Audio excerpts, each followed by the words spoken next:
kita senang sekali gabung, Bu. Iya, terima kasih Pak. Di sini juga ada Pak Iskandar. Terima kasih Pak Iskandar. Pak Iskandar is from the Ministry of Trade. Oh, halo Pak Iskandar, apa kabar? Selamat siang Bu Diana. Selamat siang Pak Rob. Ya, selamat siang Pak. Apa kabar Pak? Baik-baik, sehat-sehat. Sehat Pak, Bapak sehat ya. Ya Pak Rob sendiri bagaimana? Ya baik Pak, saya di Medan sekarang. Ya kita sibuk, ada tim dari saya Pak Rudman, dia gabung juga dengan presentasi sore ini. Baik. Terima kasih Bu Diana, terima kasih. Selamat siang Bapak Ibu sekalian. Terima kasih Pak Iskandar. Selamat siang Pak Rudman. Pak Rudman masih silent. Bu Diana. Oke. Salam kenal di sini Pak Iskandar.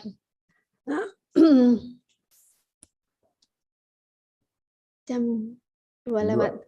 Sudah bisa dimulai ya? Saya kira. Hai Ruth. Yes. Yeah. I'm going to start. Okay. Thank you, Ruth. Okay. Thank you. Okay. Good afternoon, ladies and gentlemen, the participants and speakers. We cannot see you, Ruth. So just a moment. Okay. Okay. Yeah. Quite dark in my room. Okay. Again, I start again. Good afternoon, ladies and gentlemen, participants and speakers of the third day second joint workshop on palm oil sustainable supply chain and sustainable landscape. Today is our third day. We have two speakers for today. Okay, Mr. Robert Nichols and one more Pak Kasan or Pak Kasan. Pak Iskandar, yes. Yeah. Oh, Pak Iskandar, yeah. Pak Iskandar, yeah.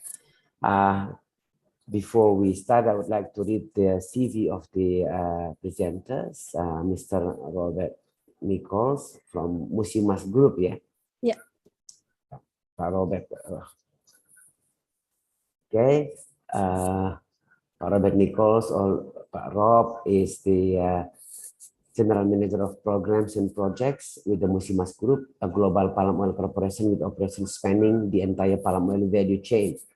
Pak Rob oversees the implementation and scaling up of smallholder projects that link to the supply chain of the group operation, as well as that of the third-party suppliers. His portfolio includes the Indonesian Palm Oil Development for Smallholder Program, IPODS, aimed at enhancing independent smallholders' access to global markets through addressing key challenges.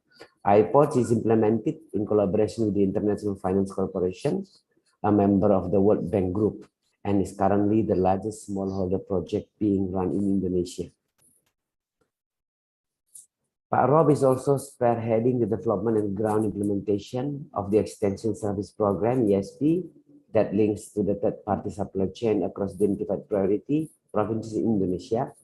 Together, these parallel smallholder projects form a critical component of the group's wider strategy on supply chain engagement. Prior to joining Musimas, Pak Rob has been working in the palm oil industry for 18 years and is well-versed with the plantation business in Indonesia. He has worked in several different locations in Kalimantan and Papua in asset operation and new development, and his last posting was to Papua New Guinea as Regional General Manager.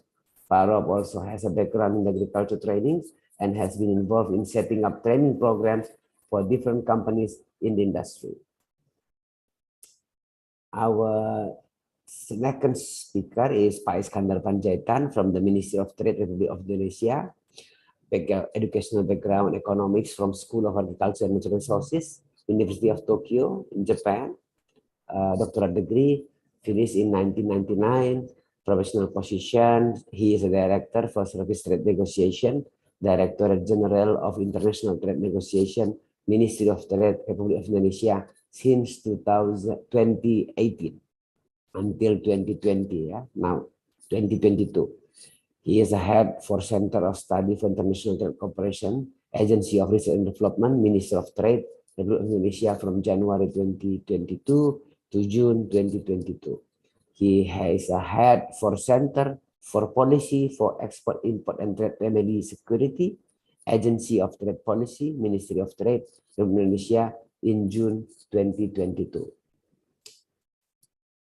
These two speakers will discuss about our topic for the third day. Today is still about the program and projects for smallholders with the integrated supply chain and policy.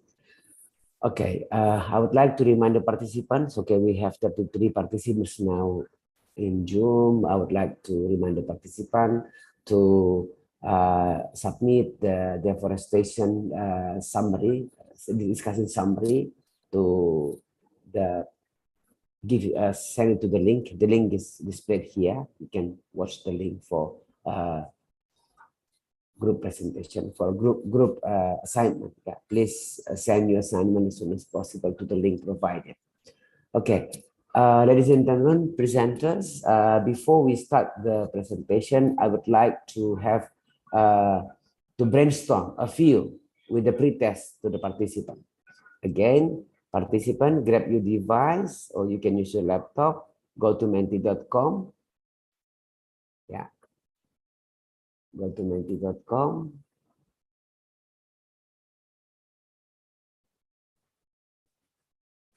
Okay. Use the code 64061124. Yeah, menti.com 64061124. Answer the questions. What is an inclusive supply chain?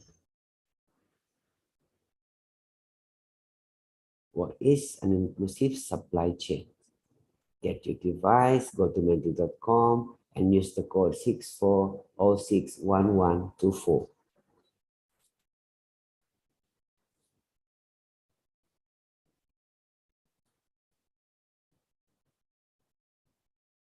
Okay.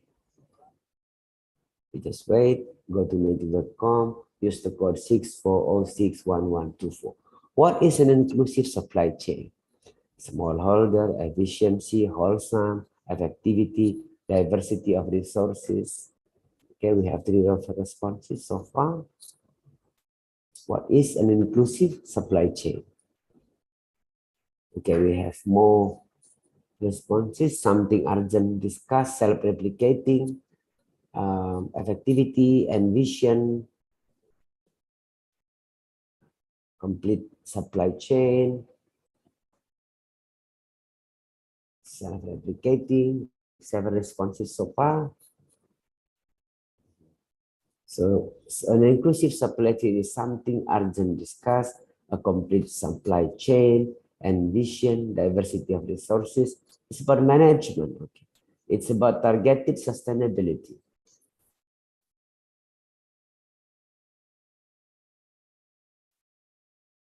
Okay.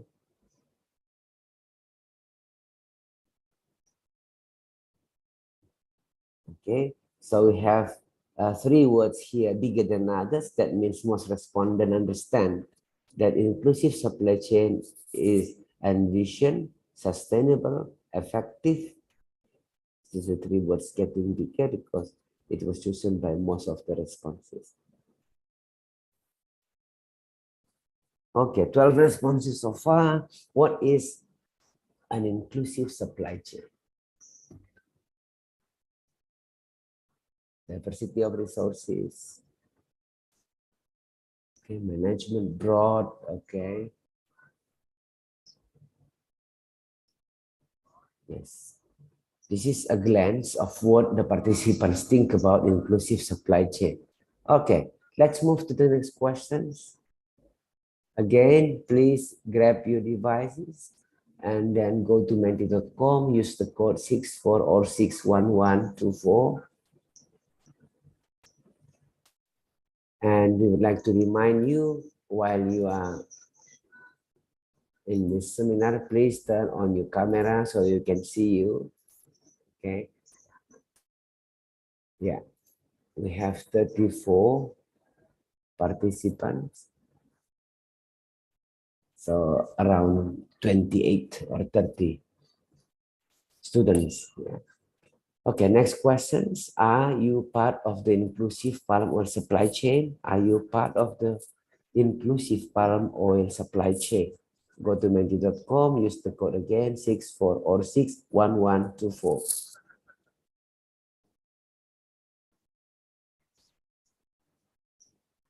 Okay, not sure. You're not sure you're a part of the inclusive. I think maybe, yes, of course, I think so. Yes, absolutely. More positive responses here because they think they are a part of the palm oil supply chain. Probably, okay, the driver. Okay, you're the driver, okay. Or maybe, okay, of course. Yes, absolutely. Hopefully, you are a part of the inclusive palm oil supply. Palm oil is so important. Yes, I am.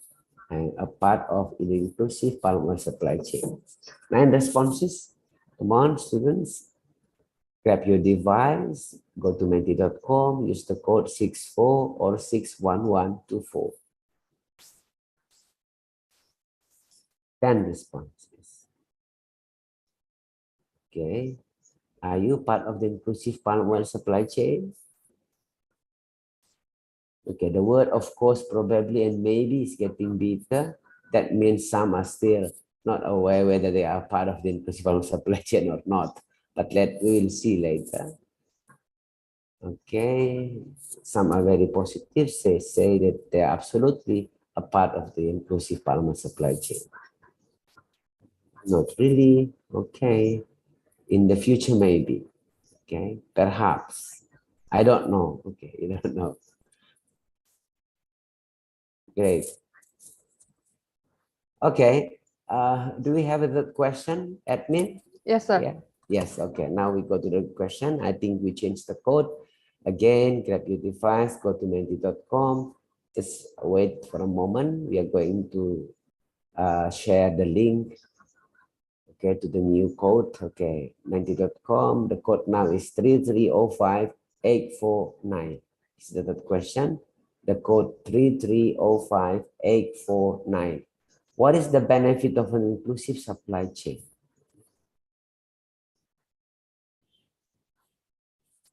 Okay, what is the benefit of an inclusive supply chain?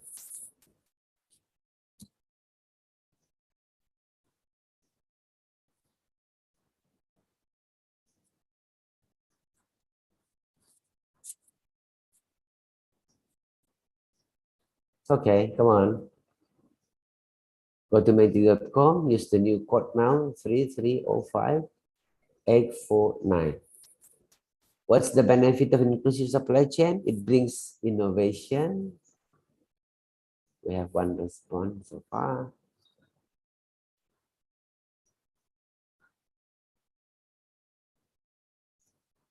Again, we'd like to remind you to make your camera on during the workshop so we can see you. Okay, what is the benefit of an inclusive supply chain? This is a B solution, improved products, new innovation, good product. Okay, it brings innovation, good supply chain. 6 responses. Better quality. What's the benefit of an inclusive supply chain? Okay, it will make a good product. It will improve the product. It is a new innovation. It brings innovation. It is a good supply chain to have a better quality product. Okay, and it's be the solution. 6 responses. Come on. We have 33 participants. Excluding all the hosts and presenters, there should be more than 20 students, more than 25 students around. Come on. What is the benefit of an inclusive supply chain? 6 responses so far.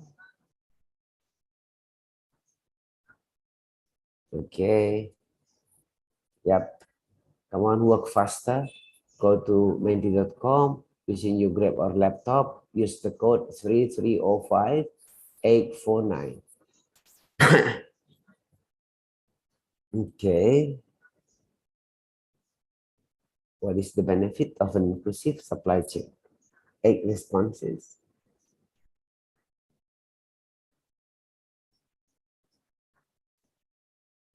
Come on. We wait.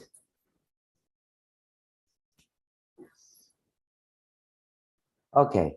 As a whole, we now know a glance of what the students think about the topic for today, that is the supply chain. Yeah. But they all agree on the third questions. The benefit of inclusive supply chains will make a good product. Okay, admin, we can take down the pretest. Before we go to the presentation, we want you to join the video playback. Gavin will play the video, and we want you to pay attention to the video because it relates to the topic of today. Oh, sorry, this is the video of summary day 1. Okay, this is your previous work. My name is Sarah, and I'm from Indonesia, the University of North Sumatera. And today I would like to tell you and explain a little bit about the summary of yesterday's topic. Okay, there are 3 questions. The question number 1 is, what is the global demand for the sustainable palm oil? As we know that the palm oil is the edible vegetable oil that comes from the fruit of the palm oil. And there are 2 types of the oil. The first one is the CPO, as we know as the crude palm oil, where it comes from the squeezing of the freshly fruit. And the second one is the palm kernel oil, where it comes from the crushing of the kernel. As we know that the palm oil is nearly everything. It is close to 50% of the package of the products that we can see in the supermarket, from the food stuff, and also cosmetic, and also the daily needs. The use of the scope in Indonesia, from the Sabang to the Merauke, there are several parts of the larger cultivation that we can see. The first one come with the palm oil and the coffee. The second one come with the timber, aquaculture, and also the pulp. And the third one come from the rubber. And the least one come from with the cocoa and the spices. And also, as you can see, that the one of the... And in addition to this, another factor that has changed the landscape are emergent needs for licensing. And with that, I'll pass that off for the next questions. Okay, thank you, Gabriela, for your summary. Now, for the last question is, what are the challenges to meet these demands? Well, there are a lot of challenges to meet these demands, but there are 3 critical challenges in facing global demand supply, such as labor shortage, equipment availability, and the ripple effects of the global bottlenecks.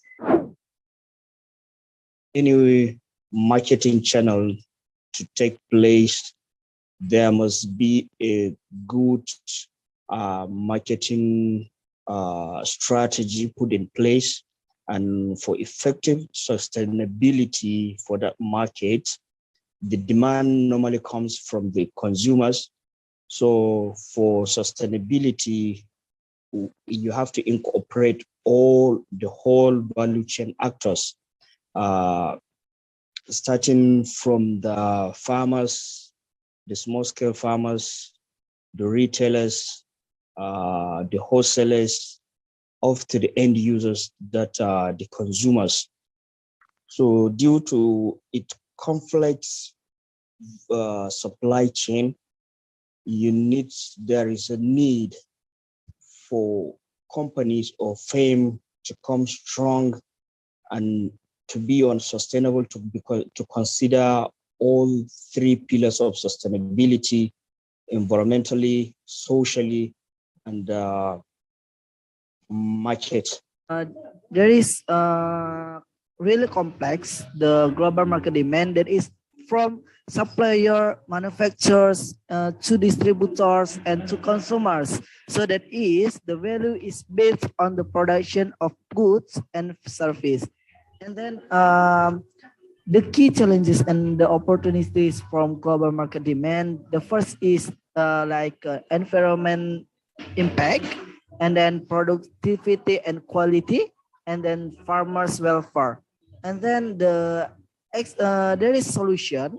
There is RSPO or Returnable Sustainable Palm Oil, and then ISCC, and then ESPO and MSPO. About integrated from deforestation and global market demand. That is the first is he knows about she told to us about GAR. So what is the GAR? GAR has a complex supply chain. What is that? The first is GAR sources 16% of total processed CPO, and then includes more than 400 CPO mills.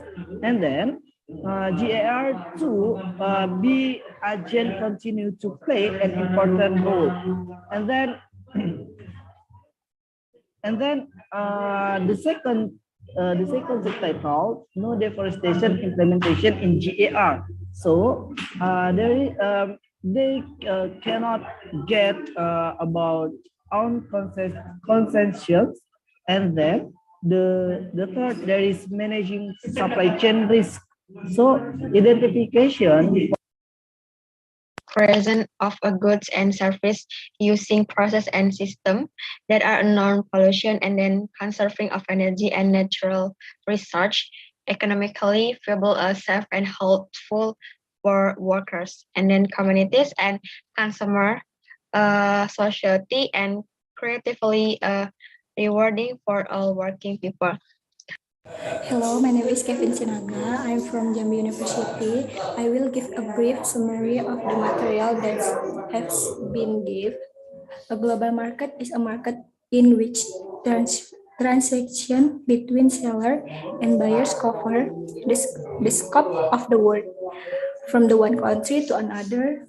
This is different from the local market, where the distribution channel only covers one country. Every business person must continue to develop his business with his own marketing strategy in order to compete in the global market. One of the concrete actions that can be taken at this time is follow the development of services that help improve the development of company. In addition, integration training for talent is also very useful for integrating our needs among plantation managers. I think sustainable production and that can change the market for everyone benefit. By doing this sustainability, we can also do this by providing quality product, protection civil society and communities, and protection biodiversity and production environmental service. Thank you.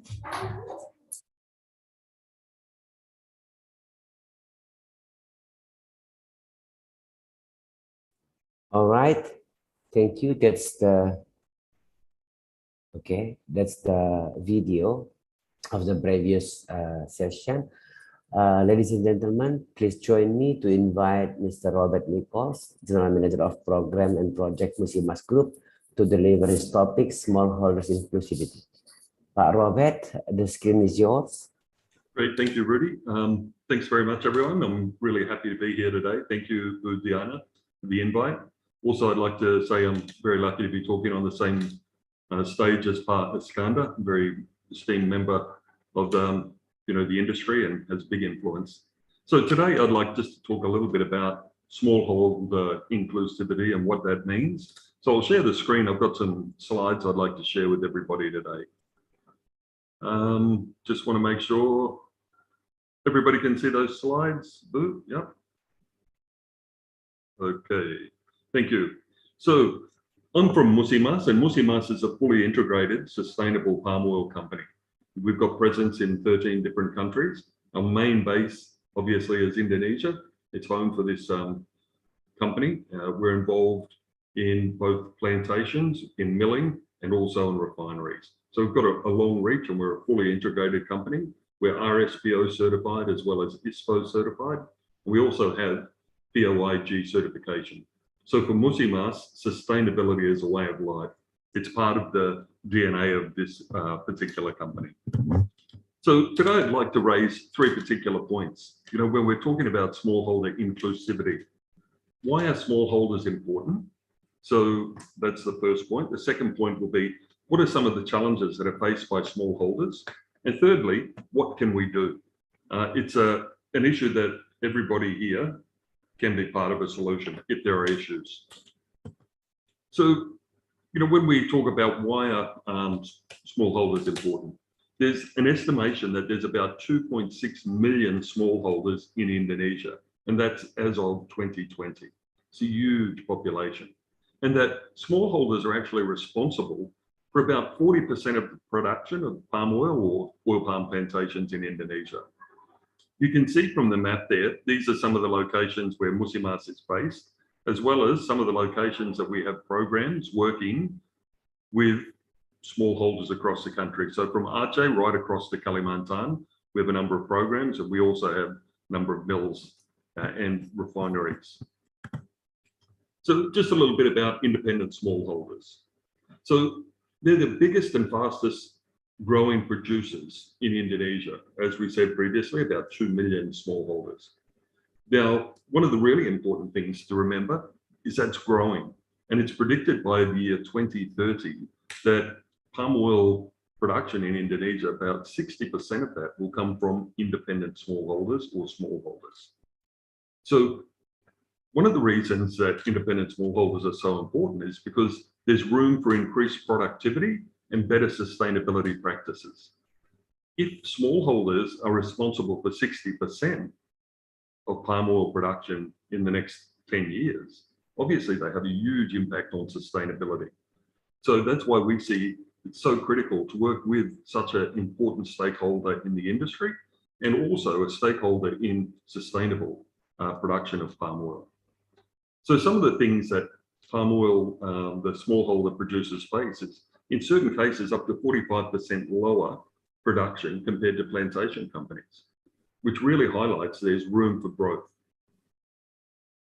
There's fewer regulatory demands on independent smallholders. So, you know, at the moment, there is a move towards ISPO, and that's great. Musimas is actually supporting 4 associations who have gained, 3 of those have gained ISPO, and 4 have RSPO. So we see this certification as part of that journey towards sustainability.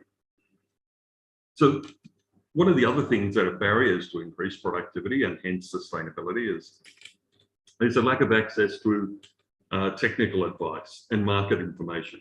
So there's a lack of knowledge on GAP, good agricultural practices.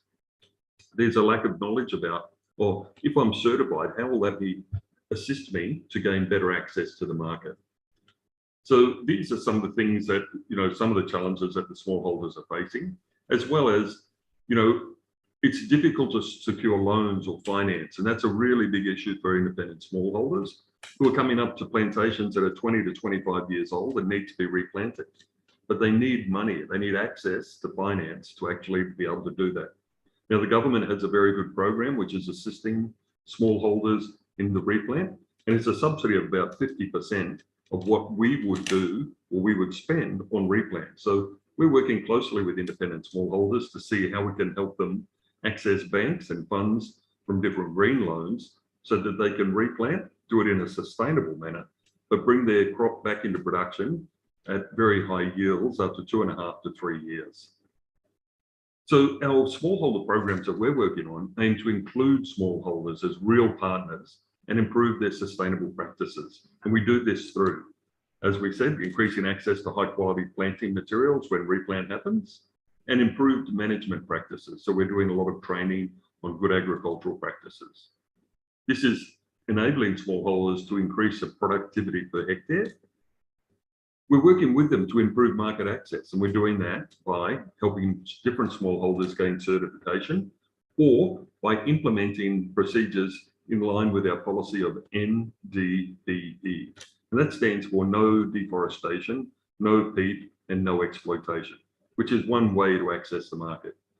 And by protecting the environment, it actually makes the crop and the product much more saleable. If we don't have a saleable product, if we don't have an environmentally friendly and acceptable product, it's very difficult to sell. So why are they independent smallholders? Why are they important? I think just the points that I've raised in terms of the volumes that the smallholders are producing makes them critically important. Also, just in terms of, we're dealing with 2 million smallholders. So we have the ability to impact the lives, the economic lives of, that's 2 million smallholders, but then we have families. We have the nucleus around that. So this is one way to really assist, improve the livelihoods of an important base or important stakeholder in the industry. Challenges faced, as we said, there's a lack of good agricultural practices, lack of access to finance, there's poor quality planting materials, and that's a historical problem. The government's doing a lot of work on improving the planting material available to smallholders, and that's really going to assist the industry in the future.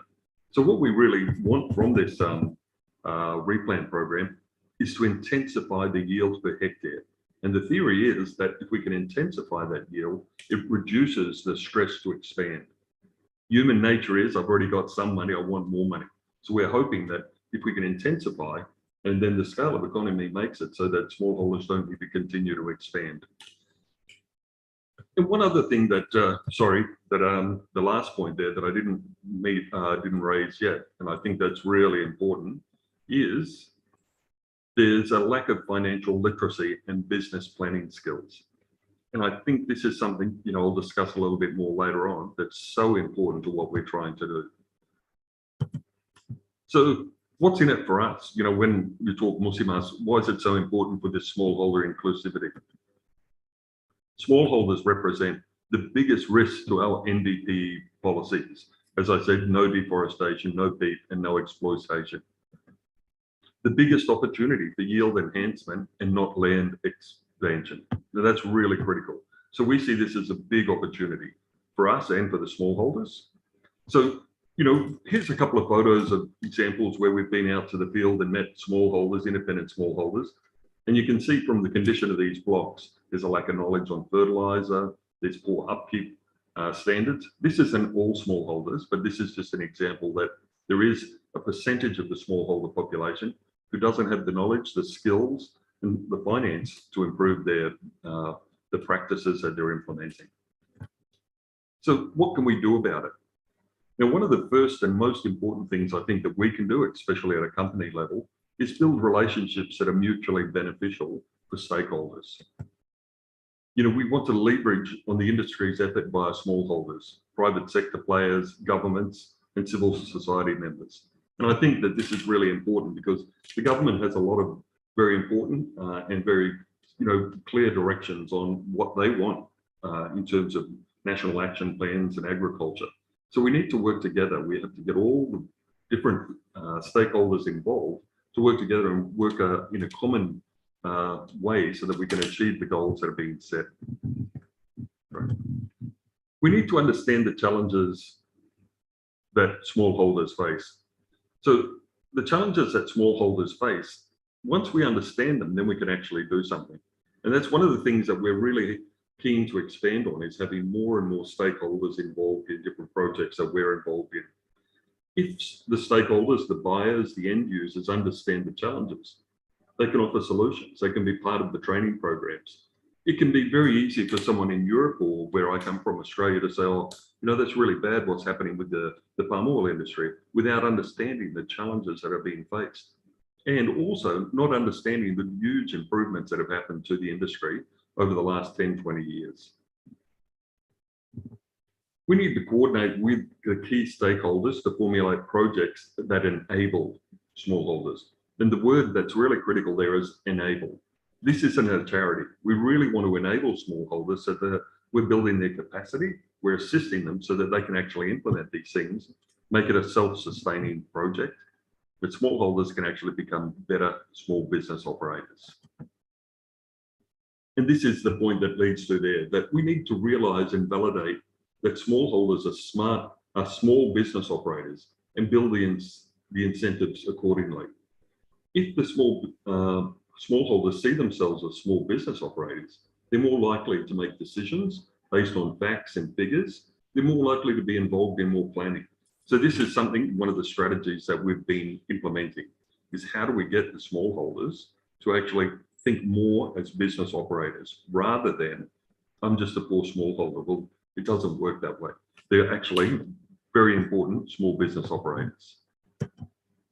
You know, as part of the work that we're doing, you can see from this photo, we actually go out and do a lot of train the trainers.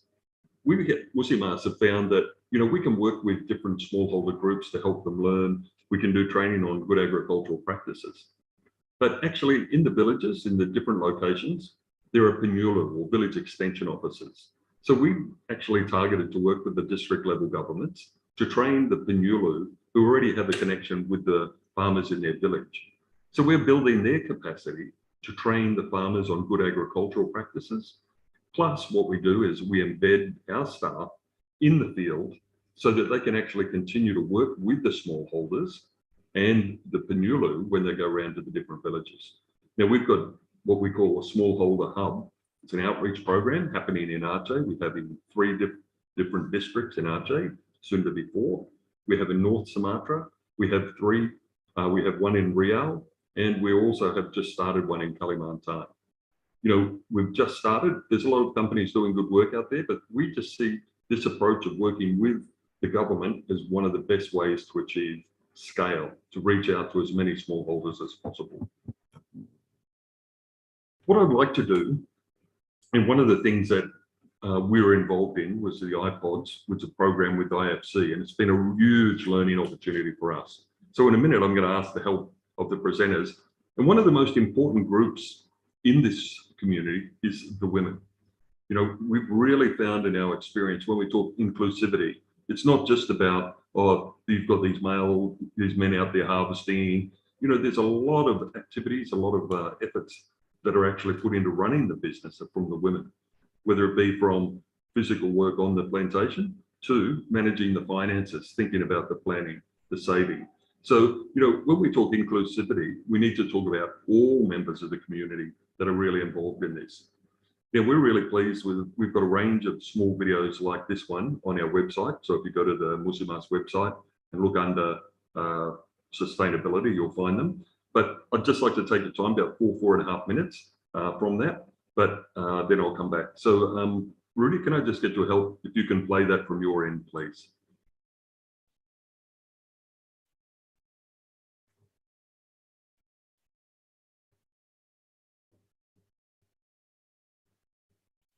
Untuk itu, mungkin saya akan memberikan kesempatan kepada Ibu Sri tentang apa manfaat dan keuntungan pada saat Ibu dan Bapak di sini bergabung dalam program pengembangan petani swadaya kelapa sawit Indonesia. Di sini Bu-Ibu, saya akan membagikan sedikit pengalaman saya selama saya mengikuti pelatihan-pelatihan yang diberikan dari Musimas dan EFC. Kita telah mengetahui bagaimana pemupukan yang benar, pemeliharaan kelapa sawit yang benar, cara manen yang benar. Mungkin selama ini ya Ibu-Ibu kita menabur pupuk itu dicampur gitu ya Bu-Ibu. Tapi karena kita mengikuti pelatihan ini, kita telah mengetahui bahwasannya pupuk itu tidak boleh dicampur.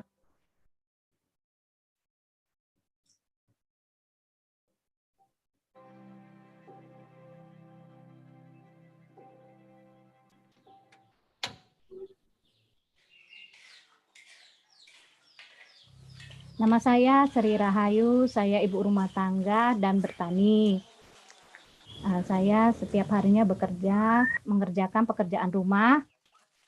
Saya memberi pakan ternak, yaitu ayam, entok, bebek. Ada sekitar 20 ekor. Kemudian saya membersihkan halaman dan menyiram tanaman. Saya juga menanam sayuran seperti kangkung, sawi. Saya selalu setiap sore memanen dan saya tolakkan ke pedagang. Semua pekerjaan itu saya sendiri yang mengerjakannya. Suami saya kerja di TNI, bertugas di Tobasah.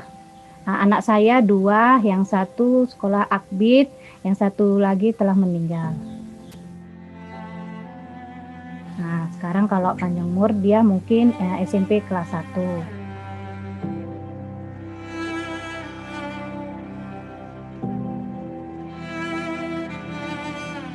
Saya membeli lahan ini dari tahun 2008. Kemudian saya membuat pembibitan, 8 bulan kemudian saya menanam sawit itu.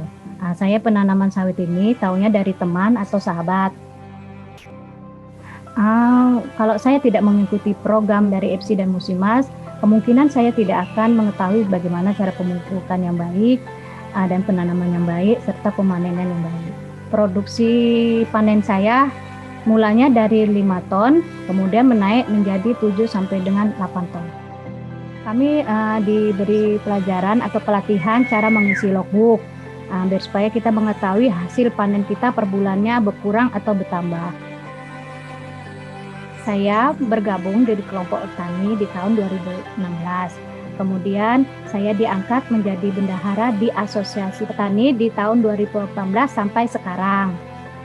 Saya di bendahara mengatur semua pengeluaran dan pemasukan di asosiasi. Saya sangat bangga karena belum tentu di organisasi atau di asosiasi kita ini ada seseorang perempuan yang ikut campur di dalam asosiasi ini.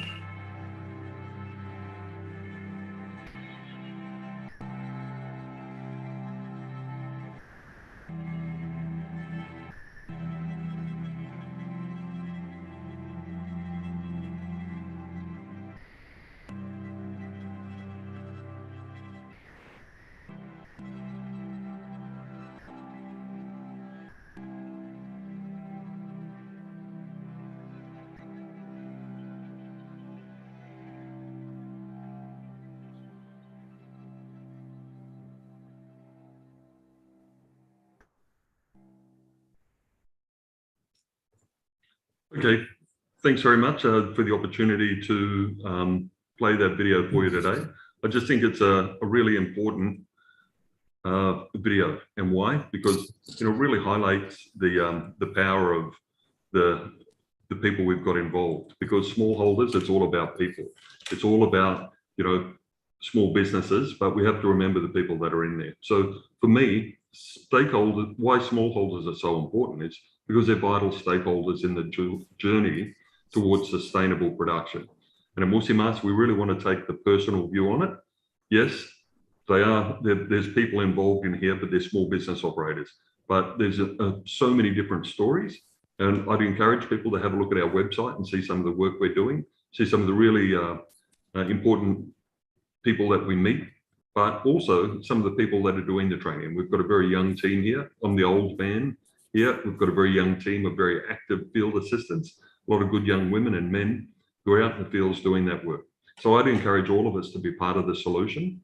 And part of the solution is actually having a dialogue about this. So once again, I'd like to thank Vu for the opportunity to talk today, and I will be open to questions later on. Thank you very much. Thank you, Rob. Okay, very nice presentation about the smallholder inclusivity.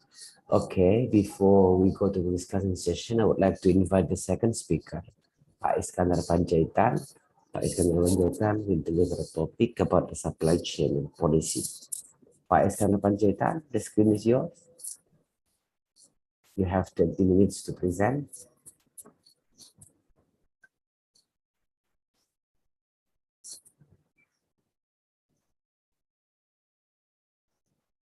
Okay, Pak Iskandar, you still mute your microphone.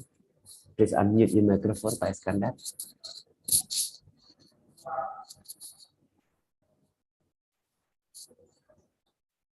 Masih mute?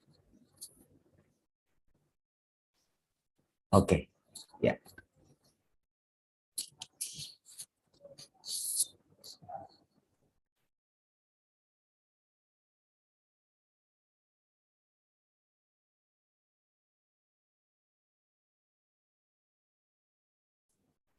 Okay, Pak Iskandar, we cannot hear you. Suaranya belum keluar, Pak Iskandar. Oh, sorry. Okay. Sorry.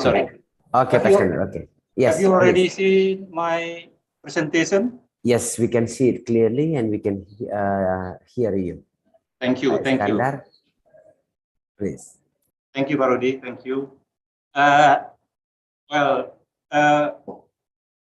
would like to express my thanks to Consortium Studies on Smallholder Palm Oil CSSPO for inviting our office to join the second online joint workshop on palm oil sustainable supply chain and sustainable landscape.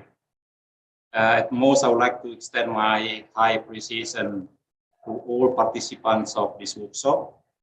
I hope my view would be a good input for your consideration. And I would like also to express our apologies for Dr. Kasan cannot join this important workshop. Although actually he has been scheduled, but due to the unavoidable appointment from the office, Dr. Kasan Sen cannot join this workshop, and he sends his gratitude to you and to all participants.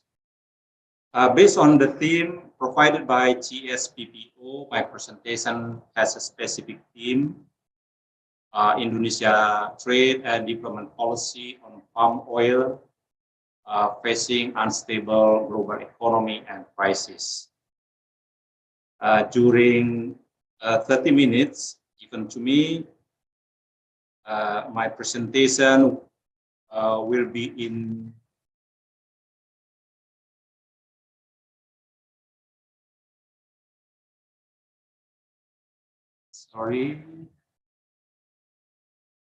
will be in 6 parts.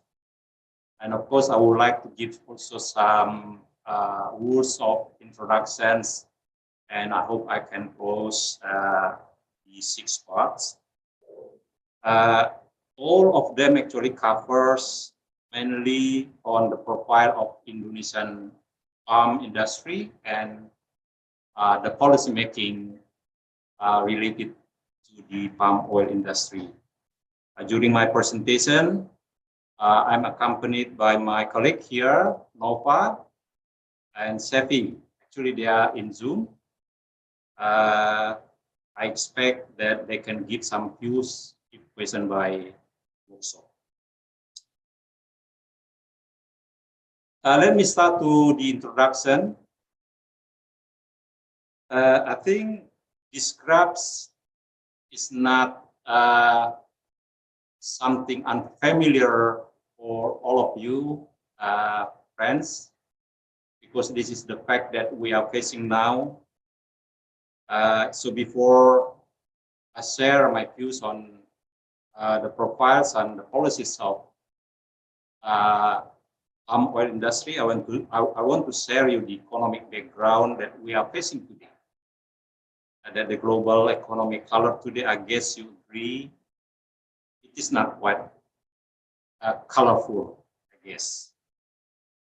We know that the global supply chains continue to be under pressure due to long lockdowns due to the both COVID-19 pandemic started from 2020 until now, and logistic disruption associated with Russia invasion of Ukraine. Global trade that began to increase at the end 2021 needed to be revised lower because of the disruption of the war. In this slide and the following slide, I will show you a bit information on the impact of the war. There are some scenarios of the impact of economic impact of the war, from mild to severe, as presented. But the fact we are facing now is the significant increase of many international traded products. In this slide, we see the movement of some vegetable oil prices from 2019 until at present.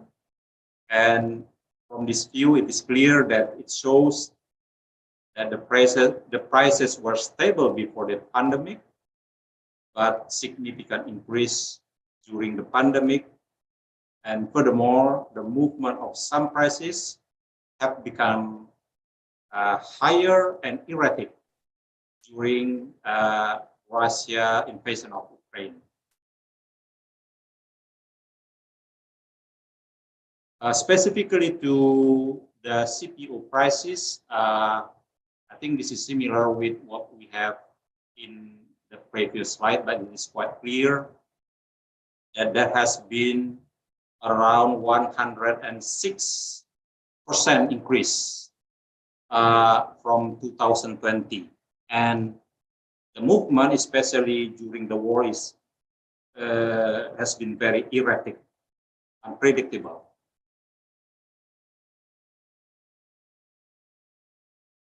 And also, this information, I think, is known popularly among you. I think you know that the inflation rate in many countries increasing in recently. Prices, of course, increases contribute to the high inflation in many countries. The increase in inflation was mainly driven by the increases in energy and food prices.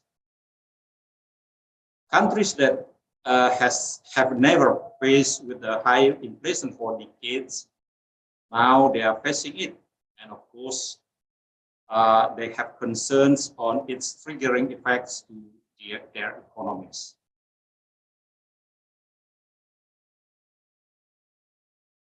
So let me, I hope that actually that background is very important for me when I explain later on what would be the policy making in Indonesia, especially in relation to the palm oil industry. But here in this part, we just would like to refresh you of the importance of palm oil sector in Indonesia. I think maybe many of you knows that palm oil is a very strategic sector in Indonesian economy. So as an labor-intensive industry, palm oil sector contribute significantly to the Indonesian economy, and of course, the sector drives positively to economic growth, increases export, and of course, affect positively to the trade balance, reduce the inflation. Hopefully, even though nowadays I think there will be a problematic issue due to the global economy situation, as I mentioned before. And of course, this become a substitute to the fossil fuel with renewable energy to strengthen national energy security. I think I guess that you are very well known about the importance of this industry to Indonesia. And also, I would like just to give you that actually Indonesia, government of Indonesia, very care about the sustainability. And I think contrary to, in my opinion, of course, in my view, contrary with the some external views that Indonesia has a concern about the sustainability with regard to the palm oil industry.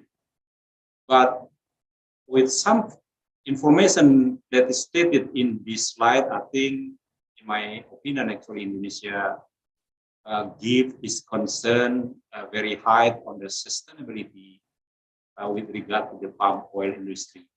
So there are some policies, there are some regulations, there are some action that has been made by the government of Indonesia to show that we are very care about the sustainability on this industry. For example, in 2007, we have a joint conservation agreement. We call or known as the Heart of Borneo. Indonesia, Brunei, and Malaysia agree to have views on conserving Borneo Islands. So again, there are many actions, there are many policies, and there are many regulations to show that Indonesia very care about sustainability with regard to the palm oil industry. Let me just to continue my view on the palm oil sector contribution in perspective of its contribution to the achievement of sustainable development goals. I think maybe you know very well about this approach, SDGs. This information also, I think it is not very rare to some of you. Maybe you know very well that Indonesian economy has already give some significant reduction in terms of poverty from 60% in 1970 to only 9.66 at this time. And also, I think the Gini coefficient also show that there has been a shrink from 0.397 to around 0 to 3.8 in the last 3 years. So this is showing there has been a very good development in terms of poverty reduction in Indonesia. So this is a national picture, but we will show you that palm oil sector has played a significant role in poverty reduction since 2000.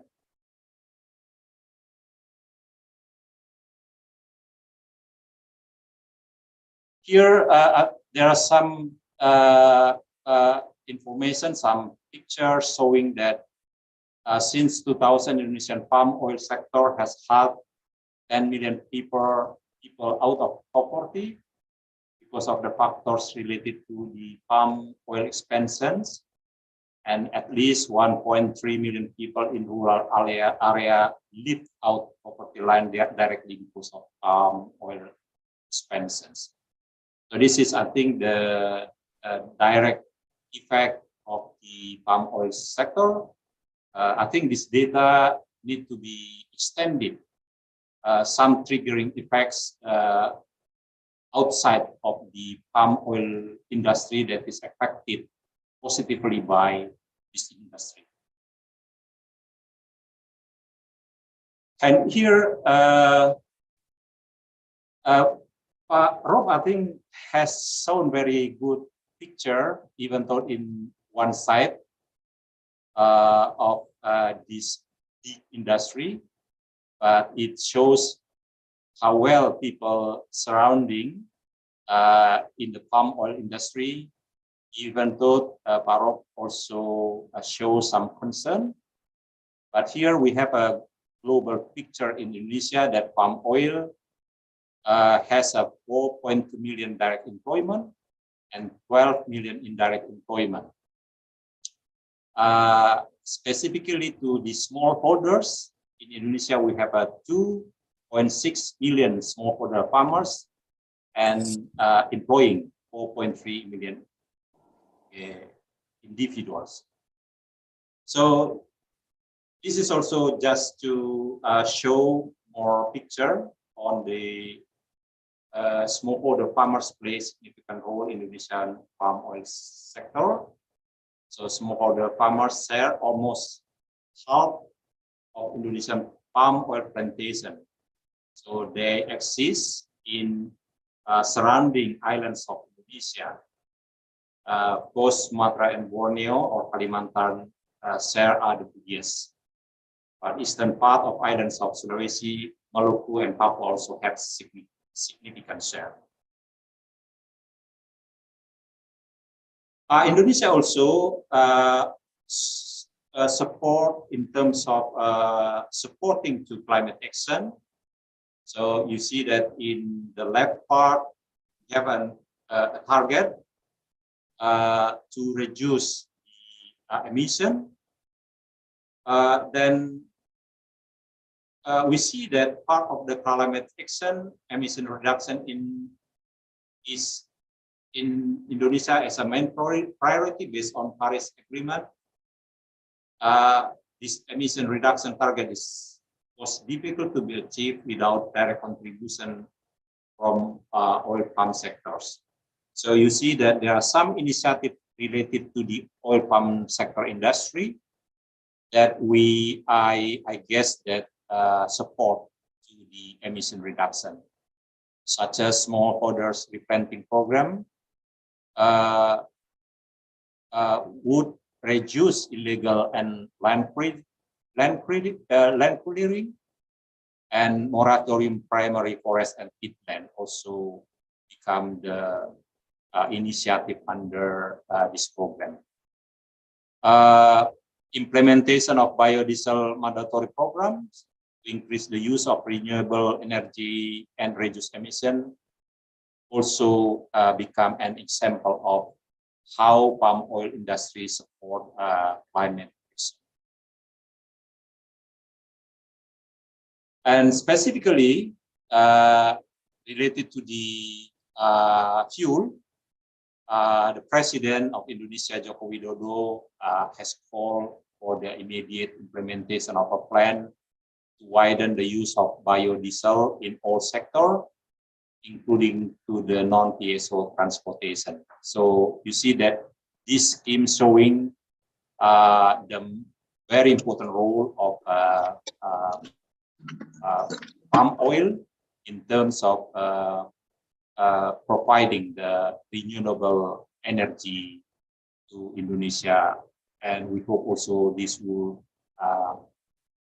contribute to the global economy in the future. I hope so. So this is also some information that even we also have a plan to develop the biodiesel program using BEM to the next type, converting palm oil into biohydrocarbon fuel to produce green diesel, green gasoline, and green fuel jet. So again, this picture shows the importance of palm oil for renewable energy. Again, showing this very important role of the palm oil, there would be increasing oil consumption in Indonesia, including in cooking oil consumption. So we really dependable on this palm oil, and we hope that the palm oil Indonesia also can tackle the oil consumption increase in Indonesia. So we project that in 2025 there would be 55 million tons of oil production in Indonesia. So we expect that this can cover the consumption, and at the same time also we hope that there would be some to be exported to other countries. So I would like to show you a little bit about what is the difference between palm oil and other vegetable oils. So in this view, I don't mean that like to say the one is better than the other or the one is worse than the other, but just to show the facts, especially to show that palm oil is something that needed to be seen positively. Here, picture, I think you know very well. I get this one from this source, Wageningen University, about the comparison between oil palm, soy, rapeseed in terms of land needed, productivity. So here it shows that actually oil palm only need less land than the other two. Here with producing 1 ton oil, it only needs 1.26 to 1.26 hectare compared to the soy and rapeseeds actually needs much more wider or larger lands to produce 1 ton oil. And here a comparison between among palm oil, soybean oil, or other vegetables oil, showing that actually we need this palm oil industry, because here when we predict that the world will consume vegetable oil to 361 million ton in 2050, we cannot just rely on the other vegetables. So we need palm oil to fulfill the gap between what we produce and what we consume now and what we consume in the future. So here the picture shows that palm oil play a very significant role on meeting the consumption of palm oil now and in the future. Again, this is actually this data, my friends, ladies and gentlemen, surprising me, because I had been informed before that palm oil is something industry very inefficient on the water consumption. But here the data shows differently. So this is surprising me. So among the vegetable producing oil here, actually palm oil is the most efficient industry on the water consumption. So here, in order to produce 1 gigajoule bioenergy, palm oil only need 75 metric gigajoule. And compared to the other vegetable they actually consume much more water compared to the palm oil one. Okay, I think that that is my presentation on the profile of Indonesian palm oil. Now I would like to invite you to come into part that is related to the policy making in Indonesia.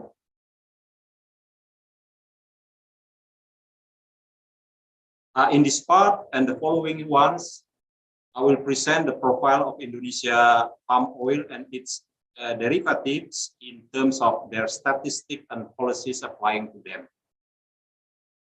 When I give my view on this profile, many parts of my view will show the fact of unstable price of palm oil products in the global market, on their prices, and accordingly their policy making process. As I informed in the beginning of this presentation, as we know that prices of palm oil products as well as other vegetable oils products have been affected severely by the disruptions of global supply chain influenced by COVID-19 lockdowns and recently Russia's invasion of Ukraine. Here, I would like to show you the statistic of Indonesia export in value. RBD palm oil, of course, the biggest product in terms of export value, and this is increasing until 2021. Of course, in 2022, we have only data from January to April.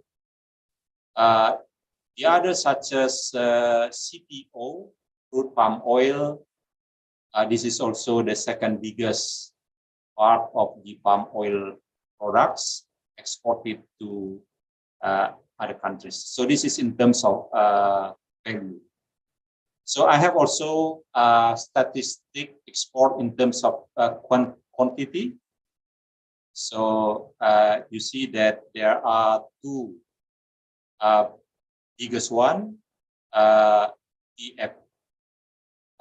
highest growth from January to April 22, PFAD around 96.5%, and RBDP palm oil 17.68%. Groups with the weakest growth is RBD palm kernel oil, RBD palm kernel oil, and RBD palm stearin. In terms of country destination for export,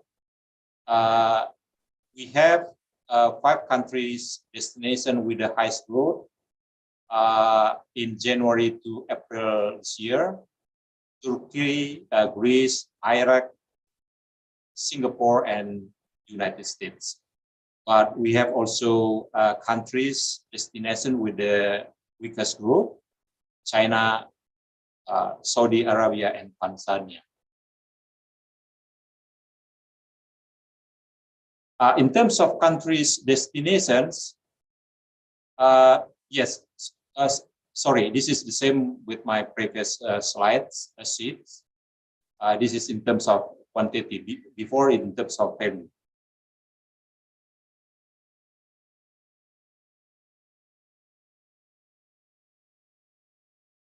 So Indonesia gives special care on price and availability of cooking oil domestically. This is to consider the erratic and unsteady movement of cooking oil price in global market. Considering the abnormal situation, President of Indonesia, Joko Widodo, directly gave his hands by issuing presidential directives few months ago. This directive states on ensuring that cooking oil is available to the public on the domestic markets at affordable price. Providing cooking oil in the domestic markets is regulated through domestic market obligation or DMO and domestic price obligation or DPO schemes for CPO or crude palm oil and cooking oil. Cooking oil is marketed at a selling price in bulk form and later on in the simple pack from form. Based on these directives, Ministry of Trade of Indonesia has issued some ministerial regulation to support the providence of CPO and cooking oil in the domestic market and the facilitation of export of CPO products and other palm oil derivatives. So you see that there are 3 Minister of Trade Regulation. Number 33 of this year. This is governance of bulk cooking oil program, and this regulation has the goal to optimize the distribution of bulk cooking oil at prices according to selling price, so that it can be accessed by public throughout Indonesia. The second one, the Minister Trade Regulation relate to the export policy of CPO, RBDPO, RBDP Polin, and UCO. So this, the new one is number 39, and this is the amending the previous one, number 30 of 2022 years. The objective of these two regulation is to ensure domestic market obligation or DMO is fulfilled, and export activities of CPO and its derivatives, where the exporter required to obtain an export approval. And the other one is Minister of Trade Regulation number 38 of 2022. This is about flush out mechanism. The regulation cover of optimizing and stabilizing the trade and production chain of CPO and its derivatives, as well as to stabilize fresh food bunch price in farmer level. Government launched a program for acceleration of CPO and its derivatives distribution through pass out mechanism.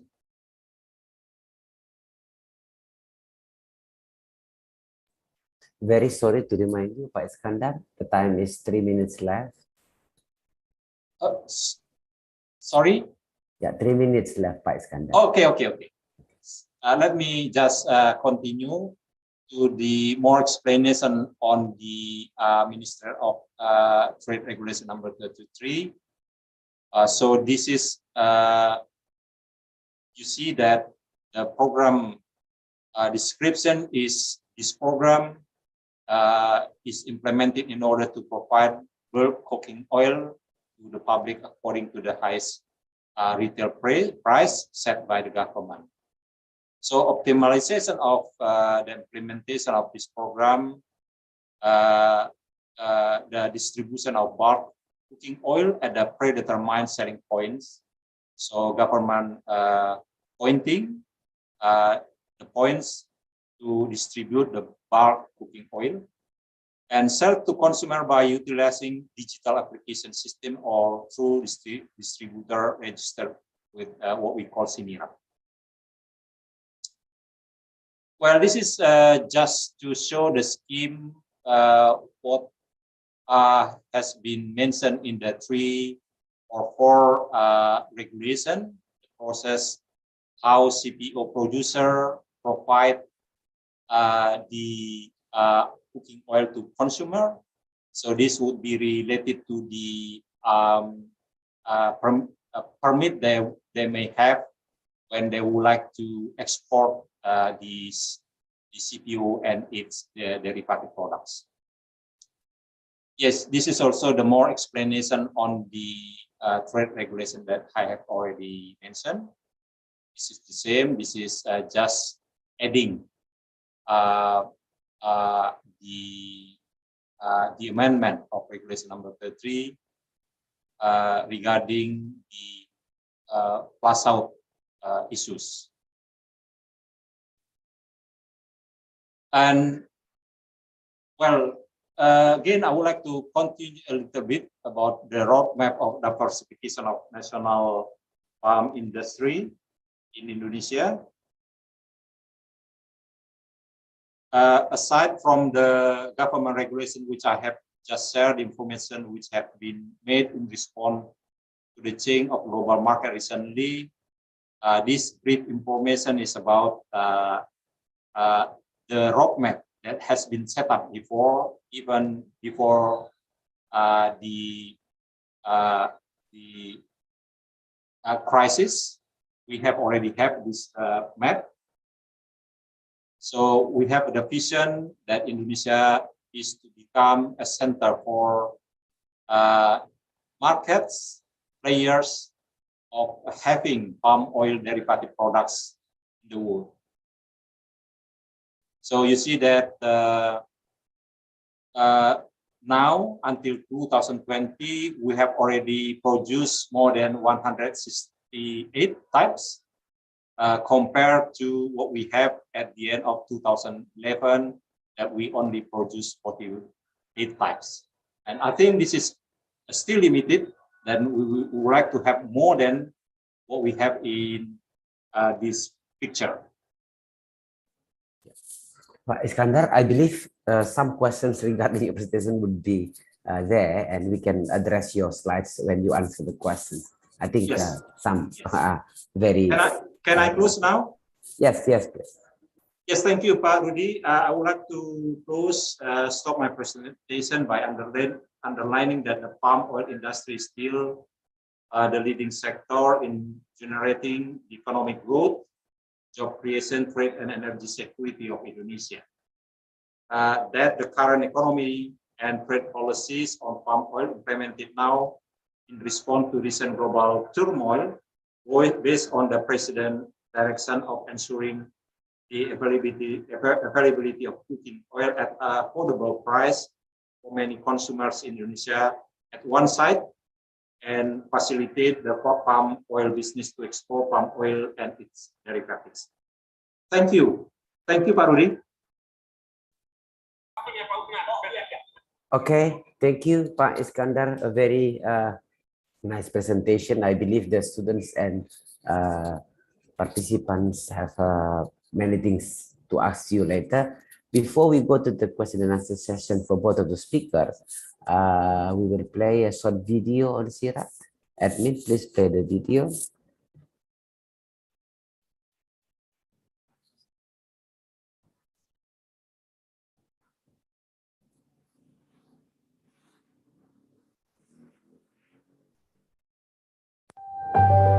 North Sumatra, a sign of God's love given with full affection, a piece of heaven attached to the earth. Home of the world's largest ancient volcanic lake that holds 1,000 legends and mysteries. A land for diverse cultural conformity where civilizations live in harmony. A place of dignified tolerance where the seeds of hope are planted, grown, and reaped for prosperity. The genuine miniature of Indonesia. By declaring the tagline transformation towards the ultimate, Universitas Sumatera Utara is ready to transform into an international standards university with excellent local characteristics. I am Murianto Amin, presenting you Universitas Sumatera Utara. Starting from Universitas Sumatera Utara Foundation, which collected moral and material support from the people of North Sumatra and Aceh. On August 20th, 1952, the Faculty of Medicine was successfully established. USU was inaugurated as the 7th state university in Indonesia by the first president of the Republic of Indonesia, Sukarno, on November 20th, 1957. Located in Medan City, North Sumatra, USU consists of 2 campuses located in Jalan Dr. Mansur and Kuala Bekala. USU has 15 faculties, 1 graduate school with 163 study programs, and 1 experimental garden covering an area of 300 hectares located in the Tambunan area, Langkat Regency. USU has the vision of becoming a university that has academic excellence as a barometer of scientific advancement that can contend in the global world. Carrying a new spirit, transformation towards the ultimate supports the entire USU academic community to make significant changes to their mindset and work culture per the demands of bureaucratic reform and technological acceleration. Transformation towards the ultimate is indicated by a series of transformations in various sectors. The transformation is realized through collaboration and synergy between the academic community and various parties to create excellent high education services implemented through Tri Dharma. campus digitization is an absolute must to provide the best service. Various digital services are provided by USU, such as ASA, e-office, e-agenda, PPID, and also telemedicine. Telemedicine provides easy access for medical treatment to the public through their gadgets. USU has received an A accreditation and is included in Cluster 1 of the Indonesian Ministry of Education and Culture 2020 rankings and ranked 15th university in Indonesia by the Times Higher Education Impact Rankings. USU has also established itself as a part of the international education community. USU is ranked first nationally and ranked 305th in the world in the field of agriculture and biological science at the university level by the Skimago Institutions rankings. In addition, USU is ranked 1201 plus in the world with QS Stars 3 on the Kwak-Farelli-Simmons World University Rankings 2022 rating agency. As a commercial university, USU is committed to encouraging research to create an USU enterprise by establishing the Institute of Innovation and Business Technology Incubation, or LINKS. LINKS is a place for innovation and research products of USU's academic community to make contributions to society. Some of these innovative products are being prepared for mass production by cooperating with the industrial world and other universities as the implementation of the Merdeka Belajar Campus Merdeka program. Merdeka Belajar Campus Merdeka program is a manifestation of learning by combining theoretical and practical aspects to create excellent human resources. USU collaborates with various partners, from the state-owned company to the government sector, with the aim of creating graduates who are ready and able to follow the needs of the industry and the market. To support comprehensive learning, USU provides integrated facilities. Various facilities available include USU Hospital, Dental and Oral Hospital, Integrated Laboratory, Student Workshop, Auditorium, Student Center, Pancasila Building, International Guest House, Cafeteria, Student Dormitory, Garden, and various sports facilities. The spirit of transformation towards the ultimate within the scope of the Tridharma is a manifestation of USU's commitment to produce excellent human resources for the advance of Indonesia. USU believes that the contribution of all parties is the main key in the effort to transform to be superior. USU, the pride of North Sumatra for Indonesia, transforming to be the best in the world.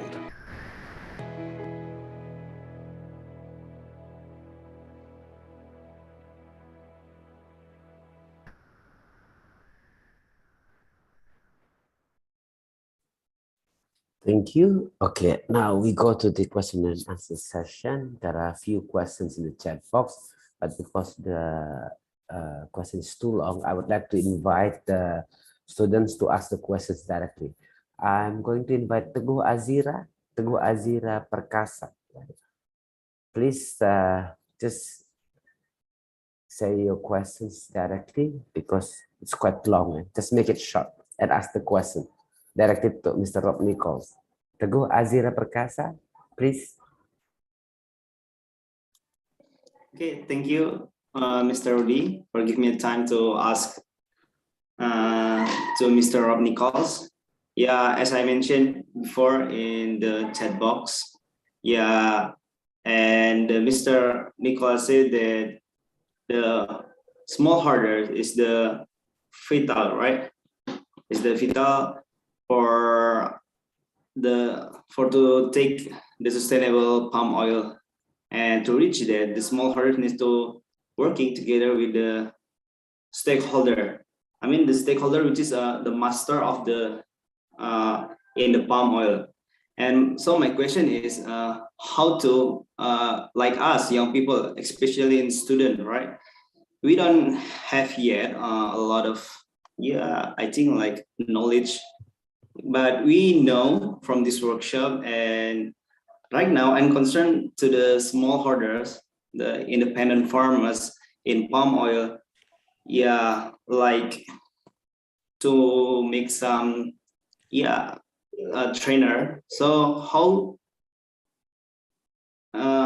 like us, to encourage the smallholder, and in Musimas, is that there's a program to student like us make some interns, and it's about 6 months like that. In 1 month we gonna learn about the sustainable palm oil, and 5 months to encourage the smallholders.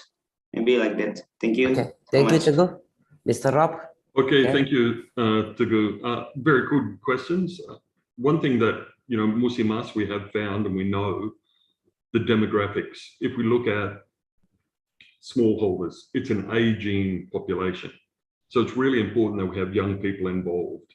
Young people we need young people involved to keep the industry alive, but also, we need also the young students whose parents are smallholders, yourself, to be involved and energetic around what sustainability is. How can it help smallholders actually achieve a better lifestyle? Because that's key to what we do. We can't force people to do something and say this is sustainability and you have to do it if you don't make money. Who's going to follow? So we need innovation, we need new thoughts, we need new ideas. And one of the things that we're doing is we're working with one farmers association in Labuan Batu to try and come up with a training program for youngsters, school-age kids, to educate them about the environment and why it's important, but how that relates to the crop palm oil that maybe their parents are involved in. And then we want to look at maybe some kids who've been to high school, but they haven't been to university, because we need young people involved who are more tech savvy, who understand how to use drones. If you ask a lot of young people, do you want to be in palm oil? They're going to say no. Why? Because it's not seen as some fun, something great. Oh no, I got to go into the jungle and bosan, tidak punya mall, tidak ada apa, bosan. Yeah, but we need people to drive the industry, and innovation and technology is one of those things. So I can't give you a whole set of direct answers, but we're asking young people to be involved, to give their ideas. I can't say because I'm not a young person anymore, I'm getting old, but we do know that we need more and more young people involved because they've got fresh ideas. Having said that, there's a lot of smallholders there who've got a very low level education, but are very intelligent people. So, it's acknowledging and recognizing that everybody can contribute, but we need forums to discuss. Your idea about, could we see this, or what could Musimas do with students? We employ a lot of young people here. A number of my team, when I started here, was 4 people. We are now 54 people. And the vast majority of those people are under 26 years age. That's young men and women who go to the field and train. So we put them through our own internal agricultural course, and then we get them in the field training and working with smallholders. It's about building relationships. So yeah, I will talk to Boo Diana, because we have a good relation with Boo, and there may be opportunities occasionally for USU students to come and look at some of the programs that we do and give some input on ways that we could have more interaction with the university. So sorry, I can't give you a direct answer on that, Teguh, but it is about relationships. It is about getting ideas from young people, and how do we set up a forum to do that? So that may be something that I challenge you and ask you to think about with the other students on here. What are ways that we can contribute to the industry, even though we're not directly involved? Okay, thank you so much, sir. Welcome. Yeah. Thank you, Pak. Yes, thank you, Teguh. I would like to invite Putri Gayatri.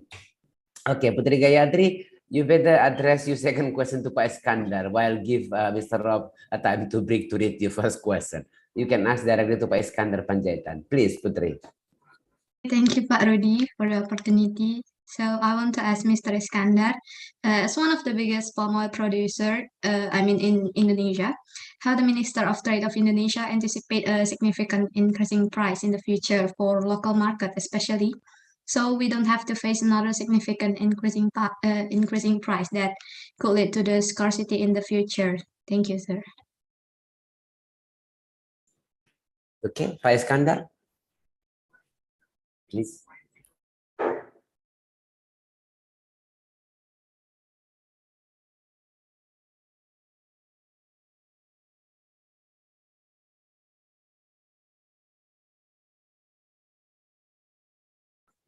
Pak Iskandar? Yes, sorry. Yeah, okay. Yes. Thank you. Good. Thank you, Putri Gayatri from Sumatera Utara, Indonesia. Well, actually, Putri, the increasing price of Indonesia is not affected by the production or supplying or supply process, but this is external issues. So we hope that if the external issues settle, actually, we hope that the prices will be come down. But here, the erratic fluctuation of price in Indonesia, which has been affected by the external ones, becomes a good experience for Indonesia to settle a system, how to prices that would affect significantly to the public, to the people, in terms of prices of cooking oil. We have a good experience how to build a system, how to face if there would be kinds of price fluctuations in the future. That actually we don't expect that would happen again. So again, this is external one. We hope that the price would be come down, but at the same time, our country, our government has set up a system that it would react very positive. What would be happen in the future in terms of price down or price up, but at the same time also these policies would not affect negatively to the exporters. I hope I can answer your questions.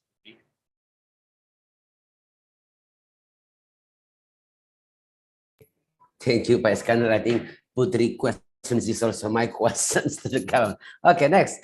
Putri, address your first question to Mr. Rob, please. Yes, thank you again, Pak Rudi. So my first question to Mr. Rob is, we know that we are all agree that smallholders are the most affected by price volatility, the unstable price. Is Musimas also help smallholders for this problem? If yes, please tell us how to help smallholders while facing this problem. Thank you, sir. Okay, thanks, Putri. It's a good question. I'll answer it in two ways. In the short term, we can help. And at the moment, because of price volatility, as you've said, identified, is really important. If you've got 2 hectares and that's what your family is living off, if the price drops a lot, your family's going to suffer. So in the mills that we accept crop from outside, we have actually put in a minimum price at the moment to assist, but that's a very short-term solution. And as Pak Iskandar said, there's a lot of external factors which we cannot control. So the second part to that is, how do we help smallholders? We've got to help them improve their yield, because if they have higher yield, they can produce more. But again, if the price really drops, they're still going to be affected. So we want to increase yield. That's one way to try and help improve their livelihoods. But secondly is help farmers follow ISPO, the Indonesian Sustainable Palm Oil Certification, or RSPO, so that gives them access to market, where that market might pay more for certified oil than it would for non-certified. So it's a twofold. We want to increase productivity and we want to help people gain certification, which gives them legal access or gives them legal title and the ability to sell to a market at a higher price. In the short term, we do set minimum prices, but again, it's all about how do we increase the capacity of smallholders so that they become small business operators and not constantly reliant on assistance. Thanks, Putri.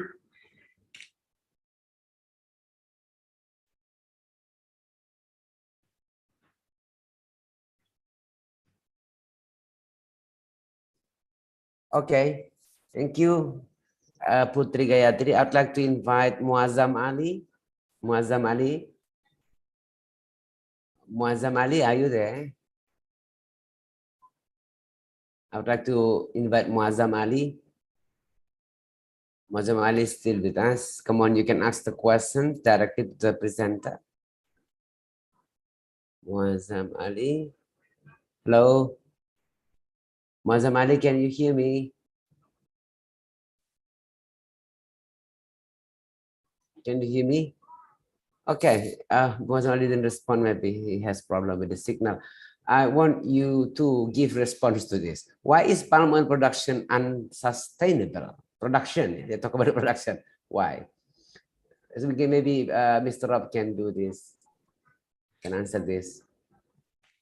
Okay, so the question is, why is palm oil production unsustainable?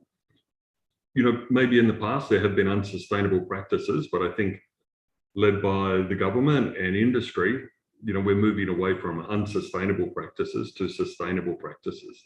There's a lot of pressure from NGOs, from the external marketplace for sustainable practices, but also it's driven by the government. The government has a lot of policies and regulations in place to ensure that production is done sustainably in terms of looking after the environment, waterways, etc. So, yeah, we could say in the past, yeah, there may have been unsustainable practice and there are ways we can improve.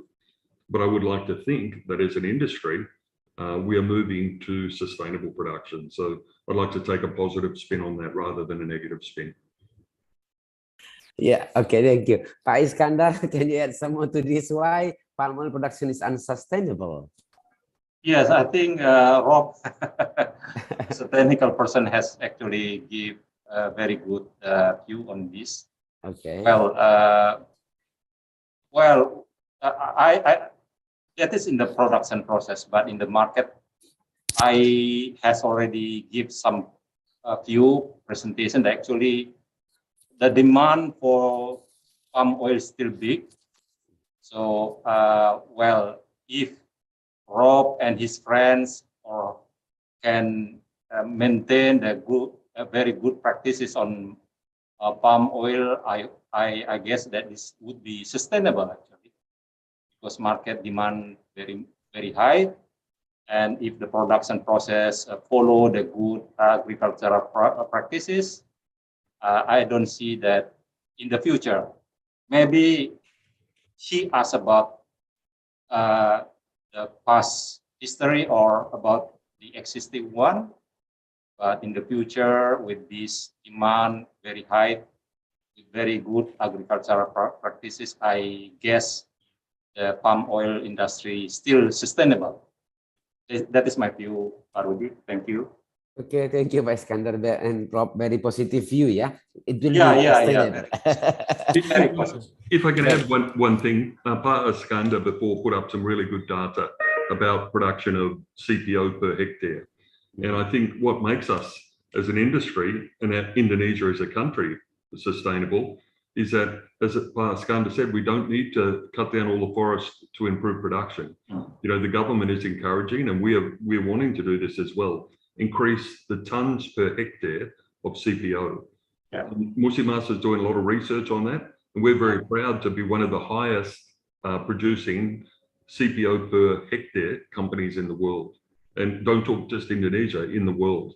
And Indonesia is at the forefront, a lot of the research, development, and improvements in the industry, and the government supports that because the government understands the importance of this industry to people, not just as an economy, but to people, as Pak Iskandar said, 2.6 million individuals. That's direct, let alone with their families. So we think it is a sustainable crop because it's sustainable economic for the industry, for the country, but we're seeing improved techniques and practices to increase yields per hectare. Okay, we should keep the sustainable program sustainable, right? By inviting more younger people involved. Okay. Yeah, thank you. I'd like to invite Tri Arini Utami. Tri Arini Utami, you can address the questions directly.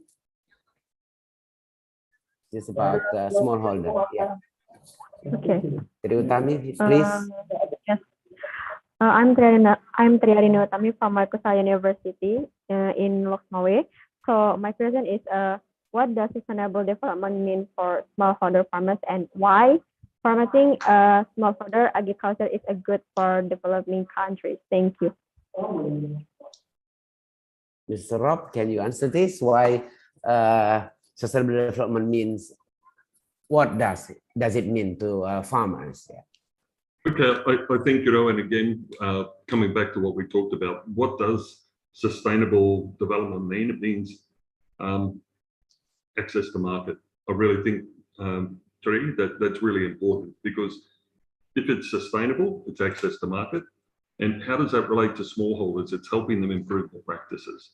Things about the way they carry out their agriculture, the reduction of chemicals that are used, because it's also good for the environment. It's good for them. There's less danger. It's using biodiversity, using barn owls to control pests. There's a whole range of things that we talk about sustainable, but we need to make it economically viable so that smallholders actually see the benefit in it. So for it to be important to smallholders, they need to see an economic benefit, both to themselves, but also environmental. So that's part of it. Sorry, there was a second part to the question that I haven't answered, Tree. Could you show me that question again, please, Rudy? Question? Okay. Yeah. This is the question. Okay, and why is it good for developing countries? Just to add to that, if you have a developing country that's starting to expand a crop like palm oil, as Indonesia is, if we can implement sustainable practices at the beginning, it's much easier to continue to improve, rather than not having sustainable practices and then trying to convert people to sustainable practices. So I think it's important, and it's great for developing countries, because it's going to help their economy, it's going to help the people.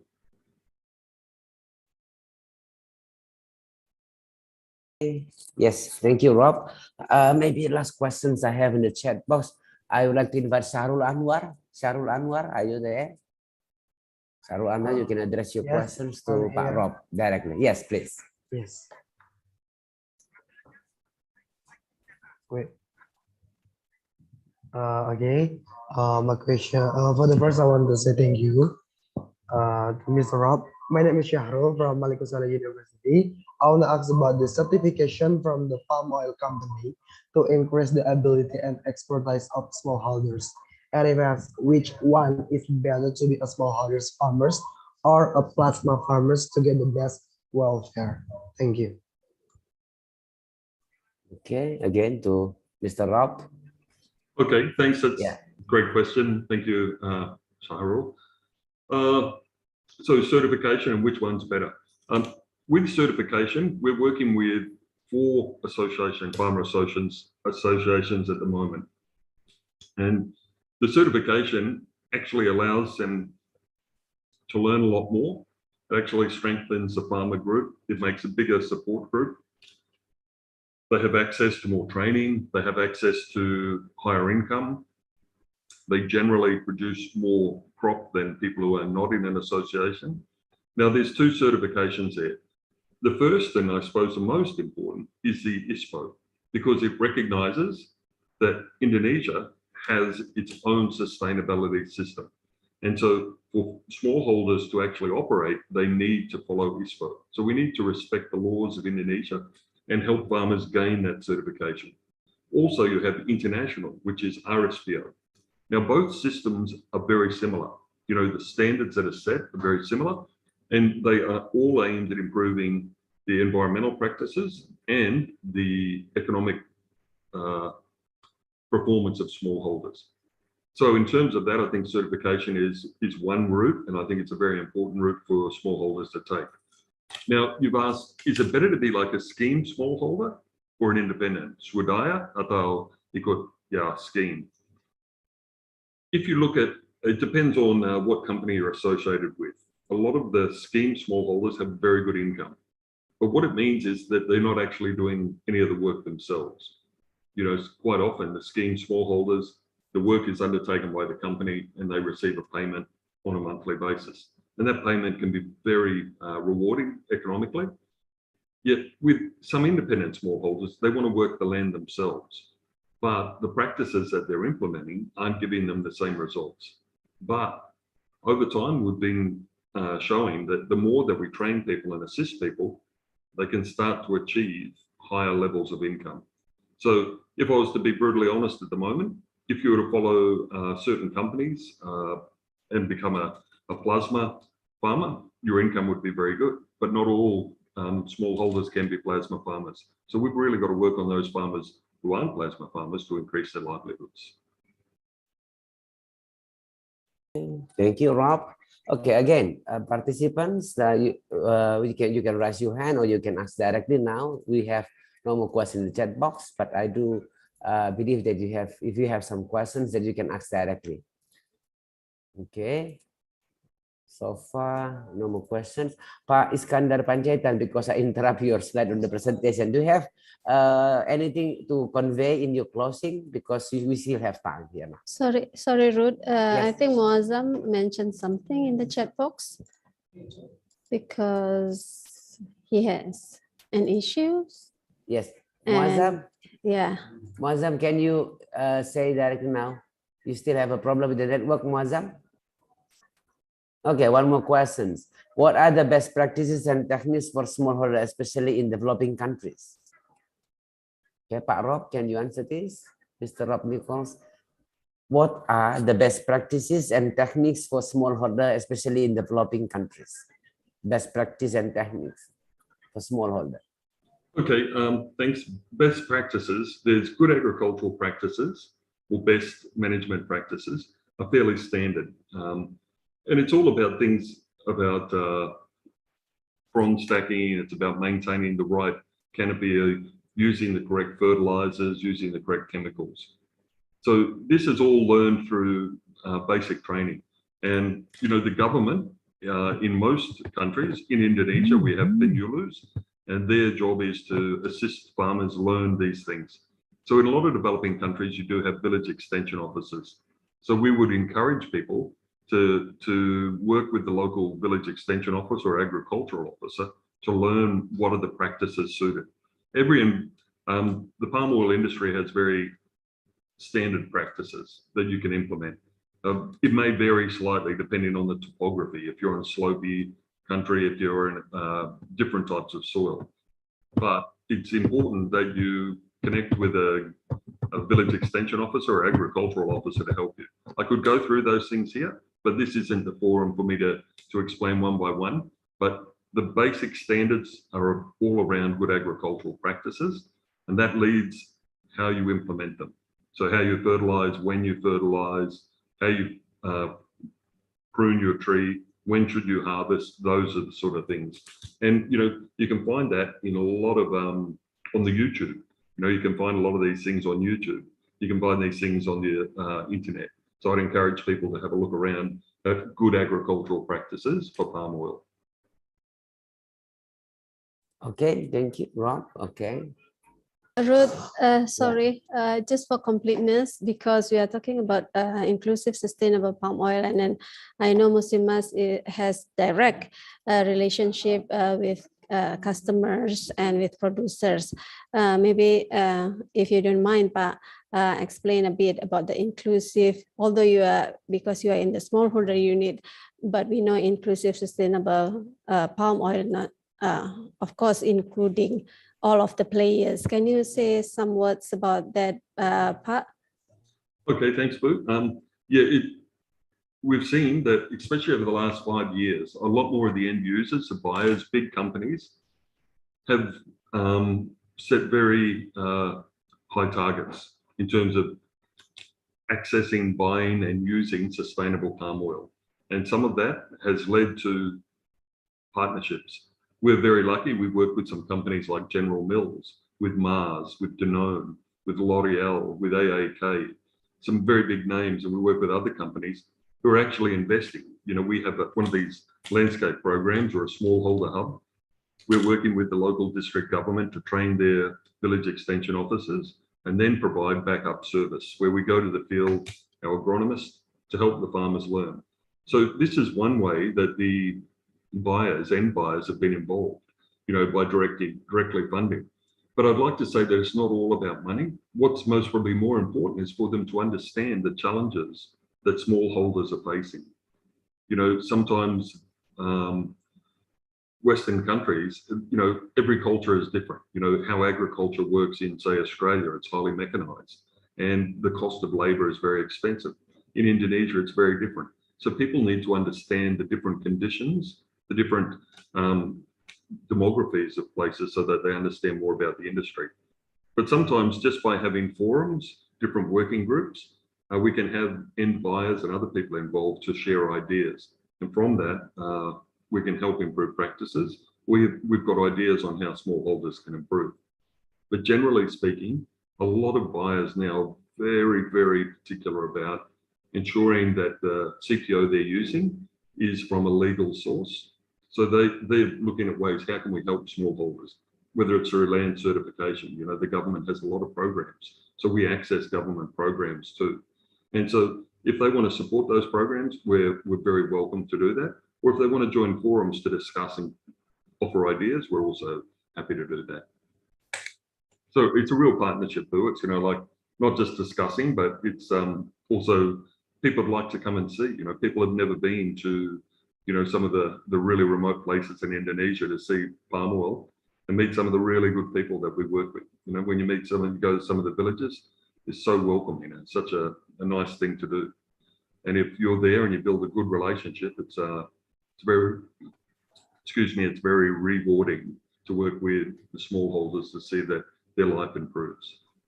Thank you very much, Pak. Just for your information, Pak Rob and Pak Iskandar, we are also going to have an offline summer course in November. Maybe we would like to further ask your help for supporting the program. Thank you. Okay, welcome. Okay, thank you. We have one more question here in the chat box from Abdul Rahman Sajeh. He has a problem with the micro, so I read the questions for you. What are you doing to improve the extension capacity of rural extension agent in developing countries? What are you doing to improve the extension capacity of rural extension agent in developing countries? To improve the capacity of rural extension agent in developing countries. What can we do? I think what we can do, and sorry, I'll say first, and then I'll get Skanda to join in. But we're looking at the capacity building by providing more knowledge on good agricultural practices to the PENULU, the village extension officers. The government has a very clear national action plan. Also, how to work on. We're working very closely with the government because they have land use plans. They have a whole range of programs there. So it's how do we synchronize and work together.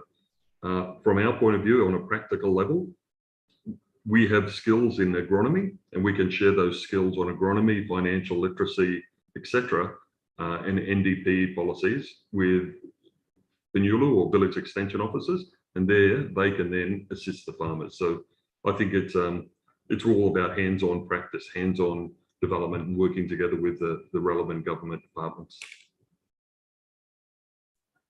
Okay, thank you. Again, before we close the session, Pak Iskandar, you have something to address, maybe that we missed during the presentation? Yes, your closing statement, Pak Iskandar Panjaitan. No, thank you, really. Thank you. I really enjoy the discussion. So I really enjoy have a discussion with all of you participants and who's here with Rob. I listened very carefully and I enjoyed it. Well, again, based on these two sessions, Rudy, actually, I'm very positive and optimistic about this palm oil industry. Well, why I give these impressions, because last time actually I've been, and all of us had been in the very stressful situation, as many countries, especially European Union and some countries also press Indonesia on the issues of sustainability of the palm oil industry.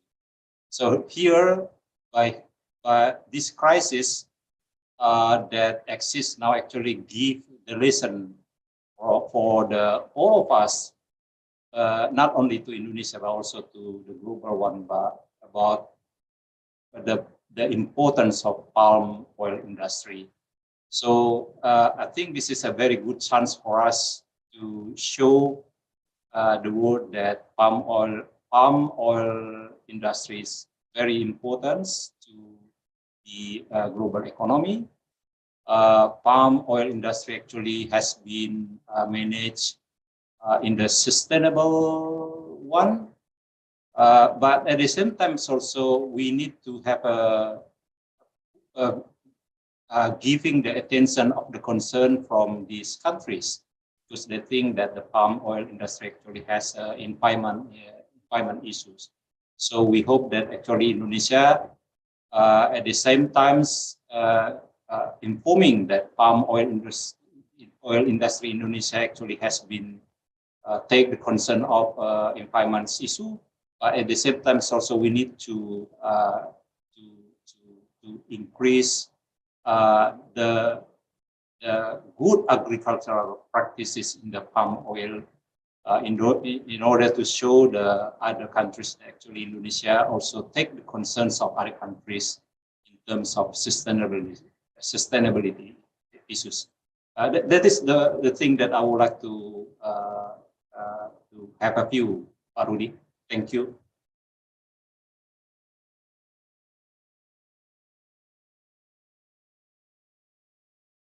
Rudy, you're mute. Thank you, Pak Iskandar. Okay, as you closing remarks, Pak Rob, because there are one last question from Dion Saputra. Yeah, from Dion Saputra. Who has the most important role in doing inclusivity, sustainable development? Okay, I think it's all the stakeholders, and I think obviously the government. We respect the government because they're the leaders and the policy makers in the country. Having said that, though, we have a role to support what the government is implementing. The government has a policy, we need to support that. But also it's the smallholders themselves. Let's not forget that we can't just say, oh, the government has to do this, the government has to do that. Companies like Musimas have to contribute. The smallholders themselves have to contribute. NGOs have to contribute, so that it's a joint effort. It's not identifying just, oh, the smallholders should do it themselves, or the government should do it, or the companies. I think it's really about how we work together. We have very clear policies and direction from the government. Now we need to work out how can we synergize and work together to achieve those. And it's all aimed at improving the economy of the country and the economy and the sustainable practices that are involved in the industry.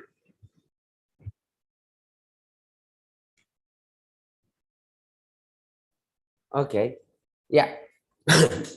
This is the end. We have no more questions. Okay, this is the end of our session for the third day with two speakers, Pak Rob Nichols from Musimas and Bapak Iskandar Panjaitan from AIPP Perdagangan, Minister of Trade. Yeah, our next agenda is about the post-test. We are going to see what the participants now have in mind based on the explanation. Okay, again, grab your Menti device, go to menti.com, use the code 16394947, and please answer the question.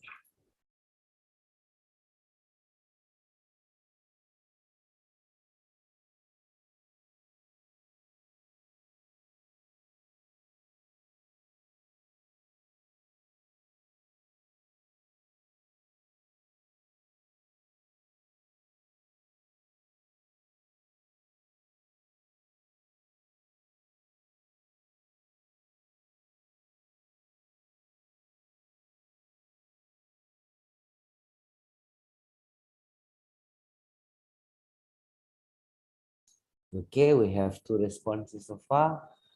What is inclusive supply chain? Is for sustainable, agak small, but good product.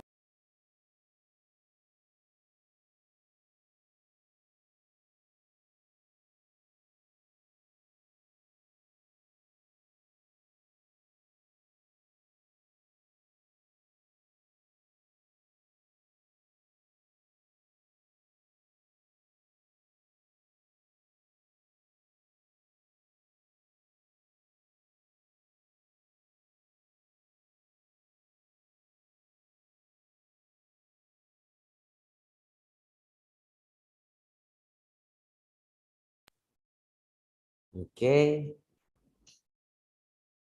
6 responses. What is an inclusive supply chain? Is we okay? Invention, good product, sustainable, smallholders, business with initiative. Okay, very good. About suppliers.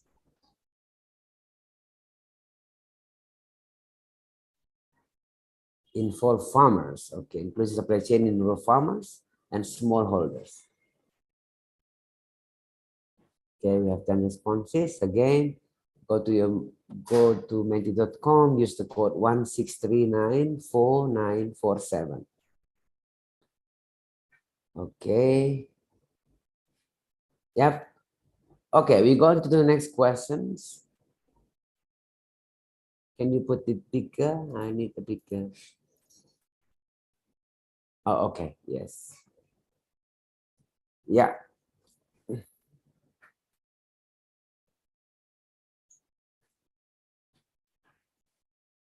13 responses.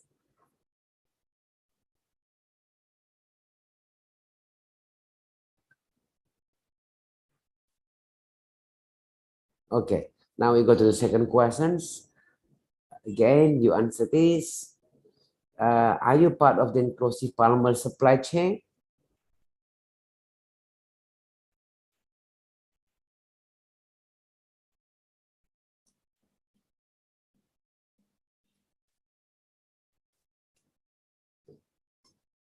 Are you a part of inclusive palm oil supply chain? Yes. Okay.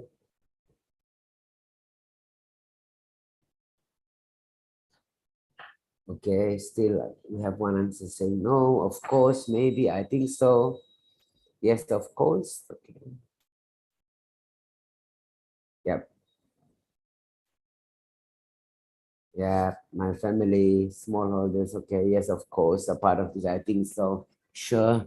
You are a part of inclusive palm oil supply chain. Okay, we have 11 responses.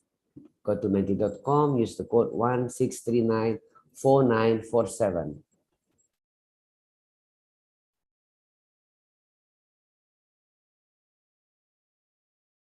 Okay.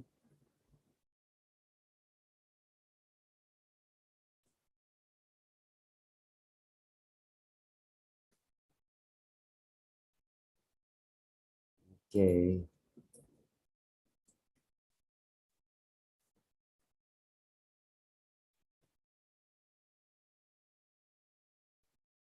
It's 15 responses.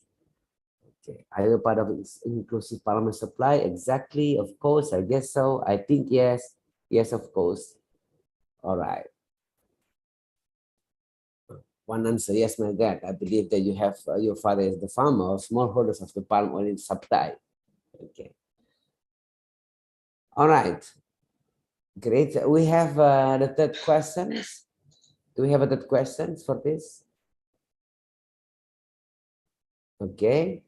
We go to the third question. We go to meti.com. We use different code now. 73652014. What is the benefit of an inclusive supply chain? What is the benefit of an inclusive supply chain? Please can you answer here?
Okay, grab your device, go to meti.com. You answer the question using the code 73652014. We have 9 responses so far. We wait for another response from some participants. We wait for more responses.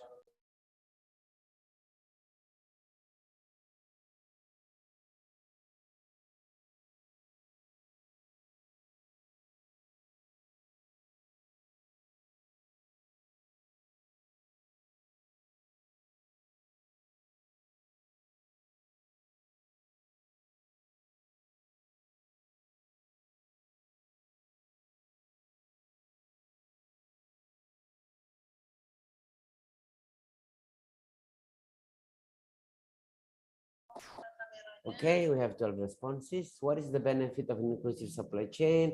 It is increasing income, good product, inclusive industry, to reach sustainability, innovation product, protecting environment, more sustain, bring innovation, improve industry, more profit. Okay, certified. 14 responses. Okay, we wait. All right. Okay, I believe not very much different from the first and the last in the process, but I do believe there are some people now, more participants will be involved in the sustainability project because now they are aware of that kind of concern. All right, this is the end of the third day of the joint workshop. I would like to return the session to Ibu Diana to have your closing. Again, I would like to remind the participant to fill in the attendance list of the third day of the workshop. Don't forget to do that. And please submit your assignment as soon as you finish. Today, you are going to have to discuss and summarize the inclusivity topic. The group coordinators will address that for you. Ibu Diana, I give you the session back. Thank you. Thank you very much, Pak Rudy. Thank you, all students and supervisors. I think we already completed all the topics for these 3 days. I believe that you have broadened your knowledge about sustainable palm oil and sustainable landscape because we're bringing experts in each of their fields. So again, we would like to really know about your understanding the 3 topics we already listened from the speakers, that you can submit for only the 3 minutes video for each of the groups. We have 8 groups here. For the first day, you can upload it in the daily summary on the first line, the HTTPS bit.ly summary 04, and the second day's topic about deforestation in the summary 05, and the inclusivity in the summary 06. Please do willingly to upload it in that one because the success of this program depends on you. And the other things that is really important that we really want to broaden your understanding into to the community. So we would like to hear your presentation tomorrow.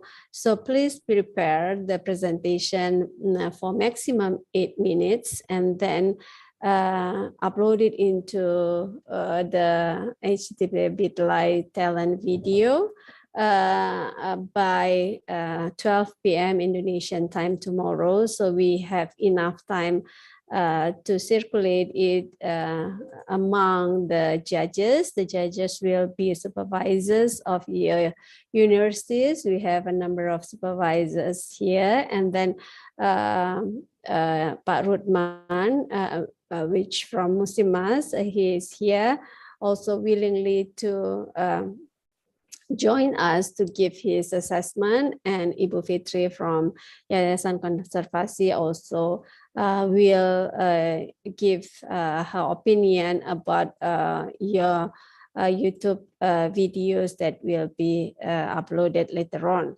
So please do create one, and then the judges will have assessment based on 6 criteria conformity to the theme. And the big theme is about the sustainable palm oil and sustainable landscape, and subtopics is about the global market, the deforestation, and inclusive supply chain. And then, of course, because we are students, we really want you to create it in a systematic, coordinated, and clear message. And then it has to be interesting. So we really want you to put all your creativity in that and relevance with youth role. Because this is not only about theory, but also how you can join in contributing to the sustainable palm oil.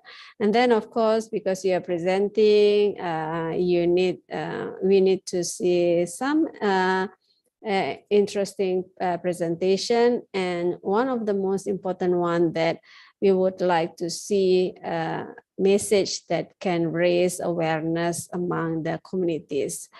And the total assessment, the total scores will be the base of choosing the best presentation. I think that's all from me for today. I really, we're really looking forward for the tomorrow's presentation. This is a reminder who are your friends in the group. Tomorrow we are going to have 2 short videos for each groups. First, the introduction video that you introducing your friends in the group, and then after that we are going to play back your video about the subtopic. Okay, I think that's all for today. So very good job for today. Thank you very much. And see you tomorrow for the last day. Hopefully you enjoyed this session today. See you. See you all. Thank you. Assalamualaikum. Ya, Waalaikumsalam. salam. See you, ma'am. See Very you enjoyed tomorrow, this. Ma'am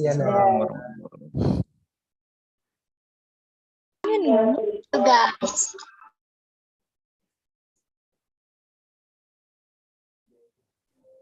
And